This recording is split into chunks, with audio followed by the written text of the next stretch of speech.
people and that use this person's analysis when they have more smarter individuals in place that can give a more concrete analysis and as well as implement. But some people continue to throw this young lady's name up, and I not to totally diss her, or not that there are certain points that are made, and I don't listen to too much of her after I really understood that it's just talk, it's just rhetoric.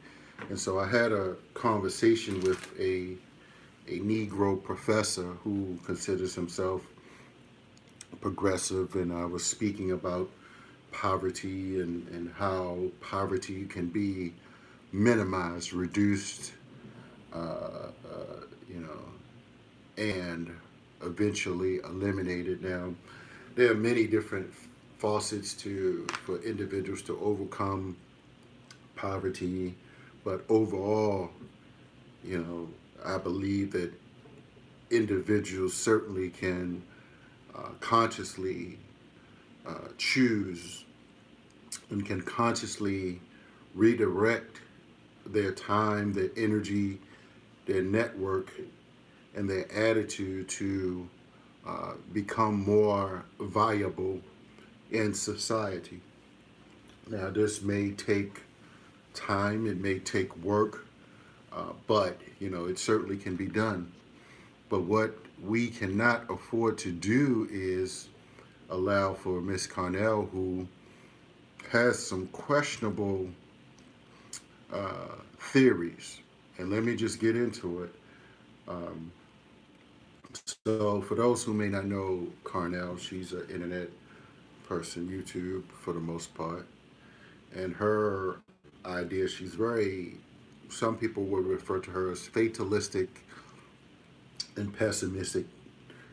I believe she believes somehow that public policy, is absolutely the only way that collectively individuals are going to overcome poverty. And that has no total basis in reality. Um, and I'll just give some scenarios where it is not it's not logical what she's saying. And I've heard this over and over before from many individuals who affirmatively believe, in policy, but they don't have the broadness to dissect. They don't have the broadness to dissect this system and understand various types of spending patterns that can be transformed, that can be changed to minimize poverty. So I spoke about several things, such as people's spending patterns, spending money on Jordans and lotteries and gambling and alcohol. Yes, of course, I think that some of these renter centers and these check cashing places, these things keep people impoverished. But I also recognize the mindset of buying non-appreciating assets and flat screen televisions. These things do keep us in poverty. Just poor health certainly keeps individuals in poverty. So here's the thing, like when you, for instance, Carnell goes on a live and have on an elf hat, like a some kind of Christmassy type of what they call, I guess they're called elves, promoting a holiday that black people spend dollars, billions of dollars that they don't have, and you want to talk about black wealth, or the lack of thereof, or the disparities. I'm questioning your logic. So I mean, when you have Negro professors at these HBCUs who, socialists, I would say, but they have no even basic organizational frame of reference. Well, some made a suggestion about organizing for political power. You've got organized for political power. And it made me think, well, outside of the Negro HBCUs or the you know, I mean, whatever type of Negro jobs people have, like what, for instance, can you do? Now, some would say run for Green Party. There's some in Baltimore that's running for Green Party. It's going to be interesting how that turns out. But, you got some crazies in Baltimore, for instance, that are running as Republicans, Negroes out their mind, just unhealthy, just grabbing at straws because they don't know what the hell to do. They haven't organized their life in a civilized, enlightened, educated manner to,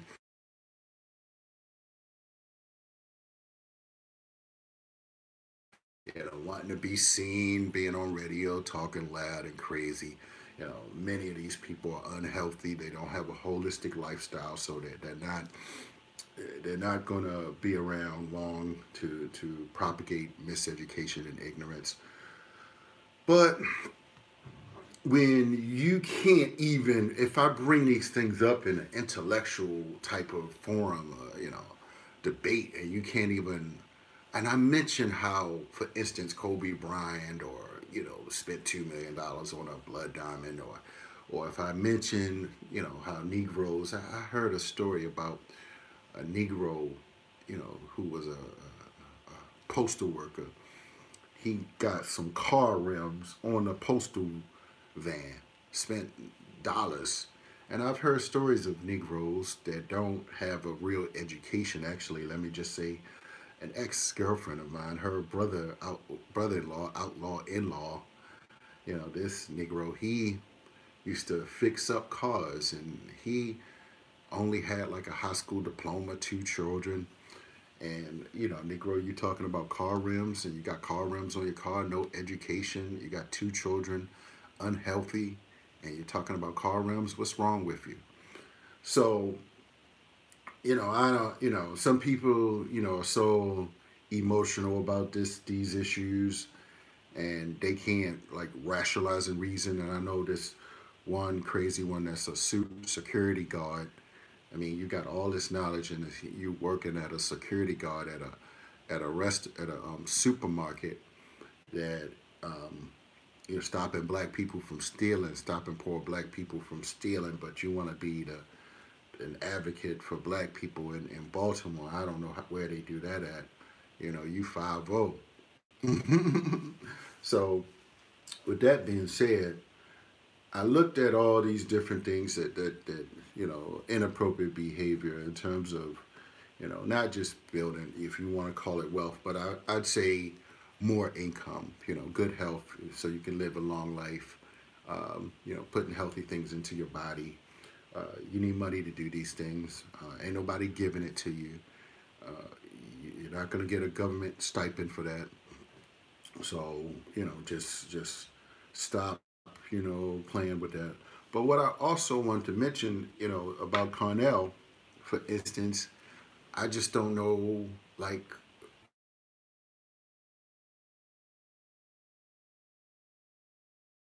black caucus ever.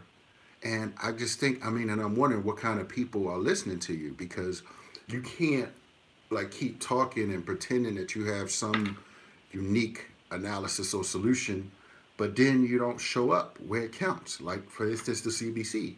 If you're not lobbying with your own people to get, various policies together, or if you're not organizing on a grassroots level under a candidate, a particular candidate that may have, some of your analysis, then, you're limited. So this is where, I'm just like, what solutions do you really offer? And I ask that for people that listen to her, because, I think sometimes poor people get frustrated. And I don't know what kind of people are listening to her, But, I mean, and Tone Talks, he should know better, or he should be doing more to create opportunities within our community, instead of just talking about the damn disparities for forever. I mean, yes, they exist, and yes, I believe that they're. I mean, I've read the book Black Wealth, White Wealth, and I've listened to some of the, the Doherty, analysis, and what's the name, Bryant, what's the one, he's out in California, who I actually did a financial training with. I trained to teach financial education under them. I can't remember his name. It's been a few years ago, but I got trained to do that. But so I'm just saying, and not to sound like I'm hating, but it's just like, for those that listen to her, she need to step up, stop being ranting, just ranting on YouTube. Show up, at your local events, show up at your, the school systems. I just went to the Baltimore Teachers of the Year dinner. I didn't see any of these activists, that's on radio ranting and raving about whatever. These people are reactionary. They have no solutions to many of the problems that are affecting black people, certainly in Baltimore. So I just wanted to mention, Carnell, because, one, kind of crazy old, impoverished Negro who really should just be listening to me, just wants to, keep saying my name from one particular issue or another, as if, somehow it, I don't have a broad analysis of what's going on. So I'm stepping away from some of these ignorant, people that continue to not, have truly anything to offer our community. They don't have no knowledge. They don't have a network. I mean, they don't have no resources. I mean, they're just worthless. Really. And I'm just like, I don't know what Carnell's background is. I don't know what else she does besides talk on YouTube. But I mean, and go and be on these little Negro panels that these people are doing on. But it's a defeated mindset. It's a defeated mindset that she's promoting, and it's really miseducation and undereducation. And nobody told you to go to school and get miseducated. You could have read the right books and showed up at the right places, create the right products. You can create your own streams. You can get job skills. There are different types of job skills that individuals can acquire within the society. You can't just keep sitting and pretending that somebody gonna make it better, and then you don't show up politically, and you don't support candidates that are doing things locally, so that they can move up. So I'm just like, I don't know, and I recently won an election, but I don't. And I said that to this Negro intellectual, this college professor, and who's known me for years, and I'm like, the Negro didn't do nothing to get me elected, and none of the so-called RBG nationalists, or I'm a progressive, I'm a revolutionary. None of them didn't show up to do anything. So I'm not I'm not spending too much of my time, because I know that for the most part they're not effective. They're not effective. They're not thinking. They're not organizing. They're not strategizing. They probably just go to work, talk, post a YouTube video, go speak and rant and rave about we can't do nothing, we don't own nothing, we ain't never gonna own nothing. It don't matter. Go buy your Jordans, go buy your flat screens, go go get some tattoos, go play lottery, go gambling, go buy some cigarettes, go drink some 40s, whatever type of vices that to take you away from living a prosperous, productive, long life, is what I'm saying. So this is not for no emotional people. This is for individuals that really have a broad analysis. This is practical, and I don't know if these attempt to help poor people in their own personal lives to get to another level, to do better in life? Or are they just intellectually masturbating? Are they just having conversations to sound intelligent, so people can think that they have some broad analysis of the world, some policy analysis that they think they can just talk about and people gonna run off and implement it? No, if you're not doing it yourself, most of these individuals, if you're not suggesting that they go to with different grassroots nonprofit organizations that are trying to create and fashion various policy initiatives, I don't know who or where you think it's going to come from, and and why wouldn't you encourage people to come to the CBC? And that's the problem I have with these little angry, crazy Negroes in Baltimore calling themselves the 4Ds. I mean, these people, they they never ever ever showed up at any of the CBCs. They're people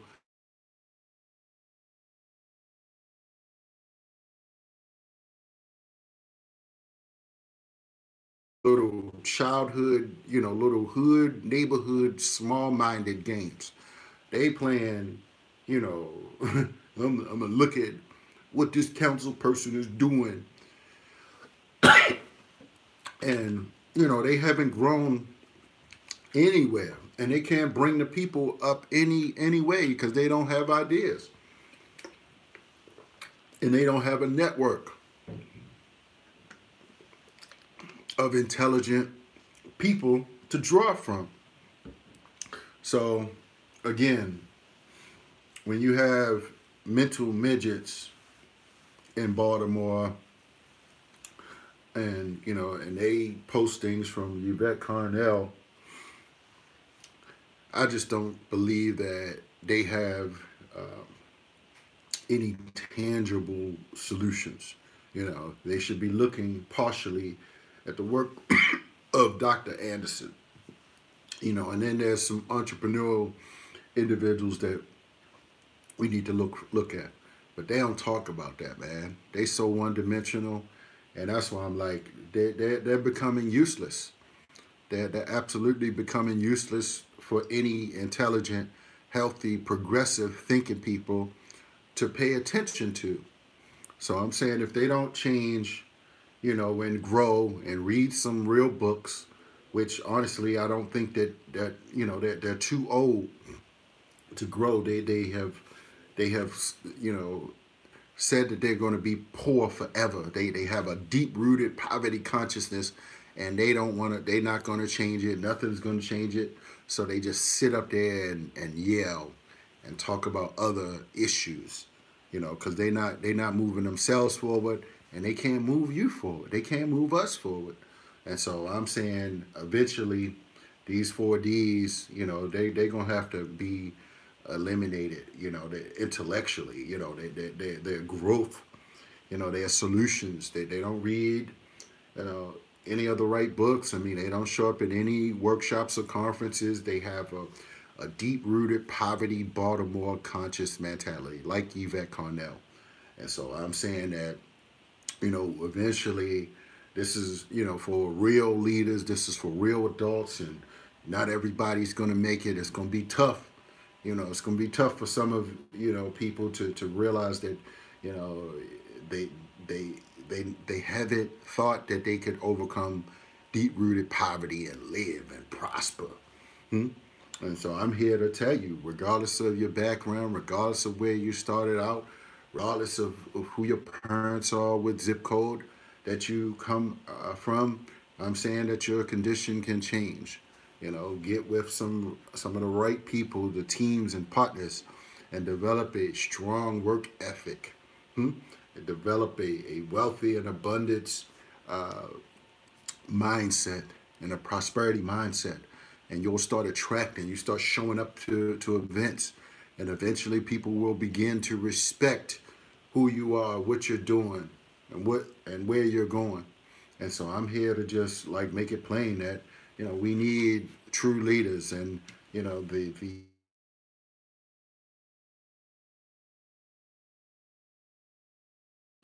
just begin to close and say, I'm looking for some young people. I'm on the board of a nonprofit, one of the operations that I have. So we're going to be doing some trainings for media type and theater type of work over the next few weeks, next few months. So, um, so let's work with the more conscious, the more healthy, the more well versed, the more relevant thinkers of this time. Let's not get dumbed down. The deep rooted poverty consciousness. Oh, we can't do nothing. Like, I mean, and this one guy. I mean, I'm just surprised. I'm like, man, I'm just done. I'm just done with. I mean, PhD Negroes. That don't. That's not connected to our people, and they haven't read, broadly enough to be able to think. They've been trained by the white slave master to keep black people impoverished. Hmm?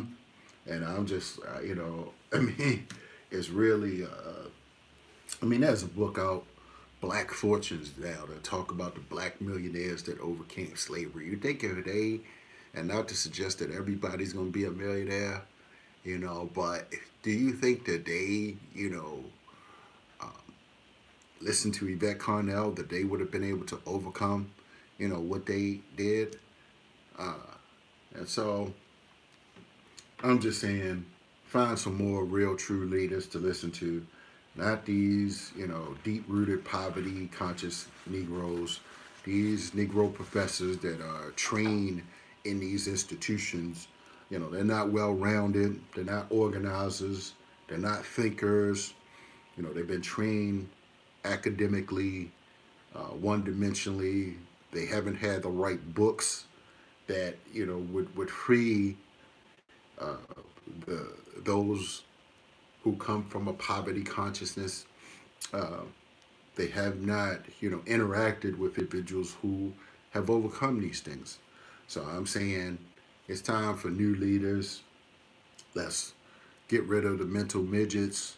Let's stop sharing and subscribing and clicking like to when they start, they're the defeat and they're defeated psychology. And if any of you come on here after I said what I said, no, yes, these Negroes are going to have to start talking about the spending patterns, I mean, and not ignore it. It's stupid for you to keep saying that doesn't, none of it matters because you're going to be poor.